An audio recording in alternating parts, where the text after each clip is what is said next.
Job chapter 5. Call now, if there be any that will answer thee, and to which of the saints wilt thou turn? For wrath killeth the foolish man, and envy slayeth the silly one. I have seen the foolish taking root, but suddenly I cursed his habitation. His children are far from safety, and they are crushed in the gate, neither is there any to deliver them. Whose harvest the hungry eateth up, and taketh it even out of the thorns, and the robber swalloweth up their substance. Although affliction cometh not forth of the dust, neither doth trouble spring out of the ground. Yet man is born unto trouble, as the sparks fly upward. I would seek unto God, and unto God would I commit my cause, which doeth great things and unsearchable, marvelous things without number, who giveth rain upon the earth, and sendeth waters upon the fields, to set upon high those that be low, that those which mourn may be exalted to safety. He disappointeth the devices of the crafty, so that their hands cannot perform their enterprise. He taketh the wise in their own craftiness, and the counsel of the froward is carried headlong. They meet with darkness in the daytime, and grope in the noonday as in the night. But he saveth the poor from the sword, from their mouth, and from the hand of the mighty. So the poor hath hope, and iniquity stoppeth her mouth. Behold, happy is the man whom God correcteth. Therefore despise not thou the chastening of the Almighty. For he maketh sore and bindeth up, he woundeth, and his hands make whole. He shall deliver thee in 6 troubles. Yea, in 7 there shall no evil touch thee. In famine he shall redeem thee from death, and in war from the power of the sword. Thou shalt be hid from the scourge of the tongue, neither shalt thou be afraid of destruction when it cometh. At destruction and famine thou shalt laugh, neither shalt thou be afraid of the beasts of the earth. For thou shalt be in league with the stones of the field, and the beasts of the field shall be at peace with thee. And thou shalt know that thy tabernacle shall be in peace, and thou shalt visit thy habitation, and shalt not sin. Thou shalt know also that thy seed shall be great, and thine offspring as the grass of the earth. Thou shalt come to thy grave in a full age, like as a shock of corn cometh in his season. Lo this, we have searched it, so it is. Hear it, and know thou it for thy good. Job chapter 6. But Job answered and said, Oh, that my grief were thoroughly weighed, and my calamity laid in the balances together! For now it would be heavier than the sand of the sea. Therefore my words are swallowed up. For the arrows of the Almighty are within me, the poison whereof drinketh up my spirit. The terrors of God do set themselves in array against me. Doth the wild ass bray when he hath grass? Or loweth the ox over his fodder? Can that which is unsavory be eaten without salt? Or is there any taste in the white of an egg?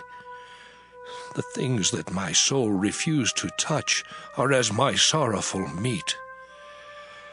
Oh, that I might have my request, and that God would grant me the thing that I long for. Even that it would please God to destroy me, that he would let loose his hand and cut me off. Then should I yet have comfort. Yea, I would harden myself in sorrow. Let him not spare, for I have not concealed the words of the Holy One. What is my strength, that I should hope? And what is mine end, that I should prolong my life? Is my strength the strength of stones, or is my flesh of brass? Is not my help in me, and is wisdom driven quite from me?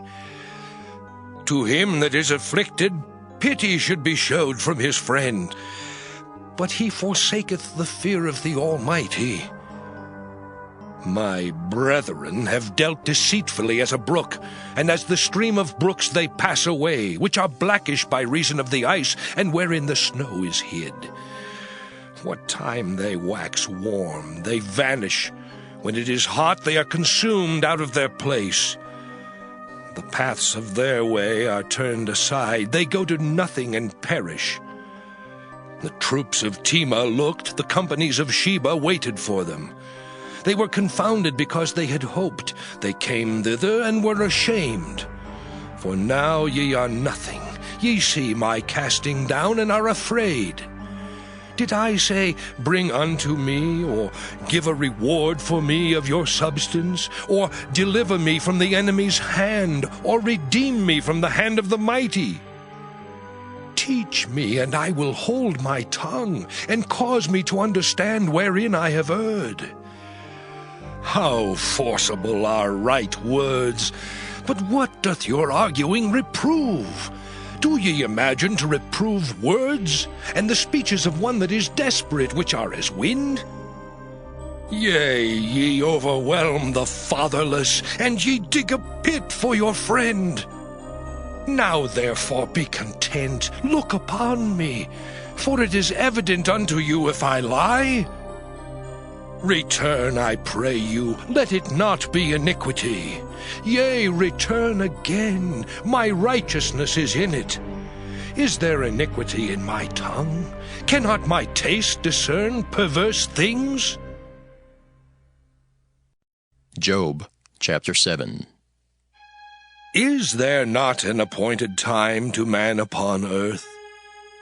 Are not his days also like the days of an hireling? As a servant earnestly desireth the shadow, and as an hireling looketh for the reward of his work, so am I made to possess months of vanity, and wearisome nights are appointed to me. When I lie down, I say, when shall I arise and the night be gone? And I am full of tossings to and fro unto the dawning of the day. My flesh is clothed with worms and clods of dust. My skin is broken and become loathsome. My days are swifter than a weaver's shuttle, and are spent without hope. Oh, remember that my life is wind. Mine eye shall no more see good. The eye of him that hath seen me shall see me no more. Thine eyes are upon me, and I am not. As the cloud is consumed and vanisheth away, so he that goeth down to the grave shall come up no more. He shall return no more to his house, neither shall his place know him any more. Therefore I will not refrain my mouth. I will speak in the anguish of my spirit. I will complain in the bitterness of my soul. Am I a sea or a whale that thou settest a watch over me? When I say, my bed shall comfort me, my couch shall ease my complaint, then thou scarest me with dreams, and terrifiest me through visions, so that my soul chooseth strangling and death rather than my life.